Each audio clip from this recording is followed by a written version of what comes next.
ہمارے حضرات اس پر بڑی پیاری گفتگو فرمائی ہے۔ ہمارے حضرات فرماتے ہیں دیکھو، ایک ہے کہ اللہ تعالیٰ کر سکتے ہیں یا نہیں، اور ایک یہ ہے کہ اللہ تعالیٰ کریں گے یا نہیں۔ جب ہم کہتے ہیں اللہ تعالیٰ کر سکتے ہیں، اس میں اللہ کی قدرت تام آ گئی ہے، قدرت عام آ گئی ہے۔ اور جب ہم کہتے ہیں جو غلط کام ہے اللہ کریں گے نہیں، اس کے اندر اللہ کی تنزیہ تام آ گئی ہے۔ ہمارے موقع میں قدرت عامہ ہے، تنزیہ تامہ ہے۔ ہمارے موقع میں قدرت عامہ ہے، تنزیہ کا معنی اللہ تعالیٰ نقائص سے پاک ہے، اللہ تعالیٰ ظلم سے پاک ہے، اللہ تعالیٰ صفاحت سے پاک ہے، اللہ تعالیٰ قباحت سے پاک ہے، اسے کہتے ہیں تنزیہ۔ ہم کہتے ہیں اللہ یہ سارے کام کر سکتے ہیں، قدرت عامہ ہے، اور لیکن یہ کام کریں گے نہیں، تنزیہ تامہ ہے۔ تو ہمارے موقع میں قدرت عامہ ہے، تنزیہ تامہ ہے، اس لیے ہمارا موقع نہایت مناسب ہے۔ اور وہ جتنی دلیلیں دیتے ہیں نا، اس کے پر ہمارے حضرات نے جوابات بھی بہت زیادہ عنایت فرمائے ہیں۔ مثلا وہ کہتے ہیں کہ جب آپ نے یہ کہا کہ اللہ تعالیٰ فرماتے ہیں کہ نیک آدمی کو میں جنت میں بھیجوں گا، لہذا جنت میں بھیجنا واجب ہو گیا، جنت میں بھیجنا۔ ہمارے حضرات کہتے ہیں وقوع اور ہے، وجوب اور ہے، وقوع اور ہے، وجوب۔ اللہ فرماتے ہیں میں مومن کو بھیجوں گا جنت میں، کافر کو بھیجوں گا تو مومن کہاں جائے گا؟ جنت میں۔ کافر کہاں جائے گا؟ وقوع تو ایسے ہی ہے، لیکن یہ وقوع اللہ کے ذمہ واجب نہیں ہے۔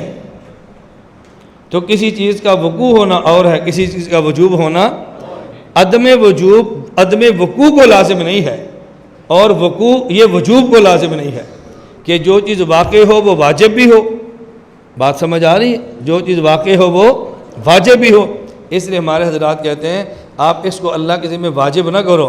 ہم کہتے ہیں واجب تو نہیں ہے، ہاں وقوع ہوگا، وقوع اور ہے اور وجوب اور ہے۔ سمجھیے، میں نے آپ دو باتیں سمجھائی۔ نمبر ایک، اللہ کی قدرت تامہ ہے اور تنزیہ عامہ ہے۔ نمبر دو، وجوب اور ہے اور وقوع اور ہے۔ نمبر تیسری بات سمجھیں، آپ کہتے ہیں اللہ یہ کام کریں گے تو کبھی ہے، اور کبھی کام اللہ سے صادر ہونا محال ہے۔ ہم کہتے ہیں محال تب ہے جب فی ملک الغیر ہو، اللہ رب العزت کے ملک میں ہے، اور اللہ لا یسأل عما یفعل ہم یسألون۔ یہ قبو اور یہ حسن، یہ مناسب اور یہ مناسب، یہ ان کے لیے جو مکلف ہیں۔ اللہ تعالیٰ مکلف نہیں ہیں، اور سب خدا کی ملکیت ہے، اس لیے اللہ مکلف بھی نہیں اور اپنی ملکیت میں تصرف کرتے ہیں۔ اس کو قبح نہیں کہتے، اس کو حسن کہتے ہیں۔ اس کو قبح نہیں کہتے، اس کو یہ قبح شیء نہیں ہے، حسن شیء ہے۔ اور اگر ہم تمہاری بات مان بھی لیں کہ اگر یہ فعل اللہ کی طرف سے صادر ہو تو قبح لازم آئے گا، ہم کہتے ہیں صادر ہو تو تب لازم آئے گا نا، صادر ہو تو تب لازم آئے گا۔ ہم نے قدرت مان لی ہے اور صدور کا امتناع مانا ہے۔ اب یہ امتناع صدور کیوں ہے، یہ محال کیوں ہے؟ اس کی دو وجہ ہو سکتی ہیں۔ ایک وجہ تو یہ ہے وہاں صدور کا باعث نہیں، اور دوسری وجہ ہو سکتی ہے وہاں کوئی صدور سے معنی موجود ہے۔ سمجھ آ گئی؟ صدور کا باعث نہیں اور یا صدور سے کوئی معنی موجود ہے۔ صدور سے معنی کیا موجود ہے؟ اللہ کا وعدہ، اللہ کا وعدہ ہے کہ مومن کو کہاں بھیجیں گے؟ جنت میں۔ لیکن نہ بھیجنا چاہے تو بھی قادر ہیں، لیکن ایسا ہوگا نہیں کہ نہ بھیجے۔ اللہ تعالیٰ کافر کو کہاں بھیجیں گے؟ جہنم میں، لیکن جہنم میں بھیجنے کے پابند اللہ نہیں۔ اب یہ جو کافر کے بارے میں ہے کہ جہنم میں جائے گا، یہ قدرت ہے، لیکن کافر کا جہنم میں جانا ممتنع ہے شرعاً۔ یہ کیوں ممتنع ہے؟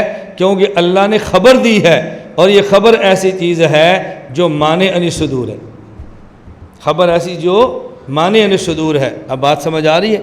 تو کبھی صدور سے کوئی چیز مانع ہوگی اور کبھی صدور کا کوئی باعث نہیں ہوگا۔ اس لیے ہم کہتے ہیں کہ اللہ تعالیٰ سے کہ چیز قدرت میں ضرور شامل ہے، اور جن کو آپ قبح کہتے ہیں وہ قبح نہیں، اس کی وجہ اللہ کے ملک میں تصرف ہے، اور اللہ کسی چیز کے مکلف نہیں۔ اور اگر اس فعل کی نسبت اللہ کی طرف قبح مان بھی نہیں جائے، لیکن ہم کہتے ہیں قبح تب ہوگا جب اس فعل کا صدور ہو، اور اللہ سے قبح کا صدور ممتنع ہے عقلاً اور شرعاً، اور اشاعرہ کے ہاں صرف شرعاً۔ اس کی وجہ اس لیے کہ وہاں صدور کیوں نہیں ہوگا؟ یا صدور کا باعث نہیں ہے، اور یا صدور سے معنی وہاں پہ موجود ہوگا۔ یہ بات سمجھ آ گئی؟ تو میں نے اس پوری گفتگو خلاصے میں چیزیں تو بہت ساری ہیں، میں نے صرف 3 چیزیں بنیادی بیان کی ہیں۔ اہل السنت کے مذہب میں تنزیہ عام ہے اور قدرت تام ہے۔ نمبر 2، اب دیکھیں نا، پھر اس کو سمجھیں۔ اشاعرہ کہتے ہیں کہ اللہ تعالیٰ ان چیزوں پر قادر ہی نہیں، لہذا کرے گی بھی نہیں۔ اب اس میں قدرت آپ نے نہیں مانی، تنزیہ مان لی ہے، سمجھ آ گئی؟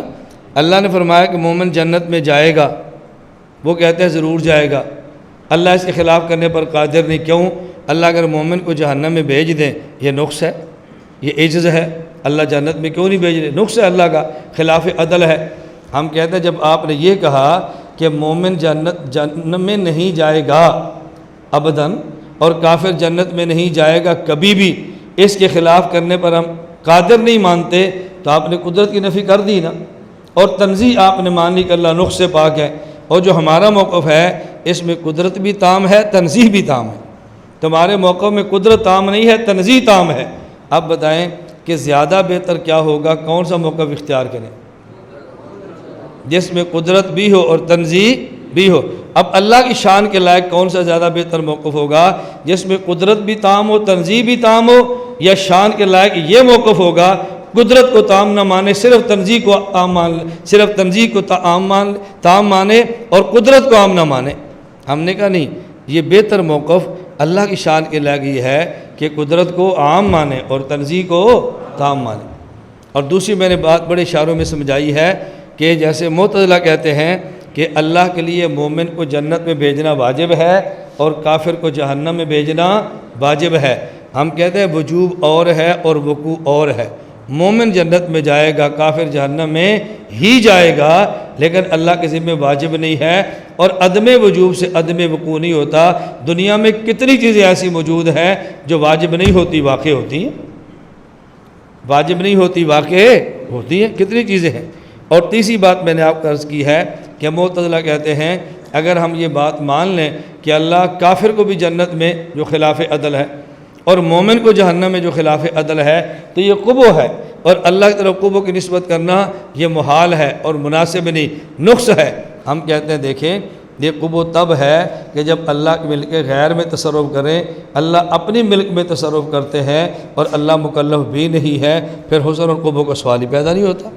اور دوسری بات، اگر اس فعل کی نسبت کریں قبو لازم آ بھی جائے تو لازم تب آئے گا جب ہم صدور مانیں گے۔ ہم فعل کا صدور نہیں مانتے بلکہ فعل کے صدور کا ممتنع مانتے ہیں، اور امتناع کی وجہ کسی چیز کے صدور کا باعث نہیں ہوگا یا کسی چیز کے صدور سے مانع نہیں ہوگا، تو امتناع ہونے کی وجہ یہ ہے۔ اللہ ہمیں بات سمجھنے کی توفیق عطا فرمائے۔ لا الہ الا اللہ، لا الہ الا اللہ، لا الہ الا اللہ، ما لنا رب سوا۔ لا الہ الا اللہ، لا الہ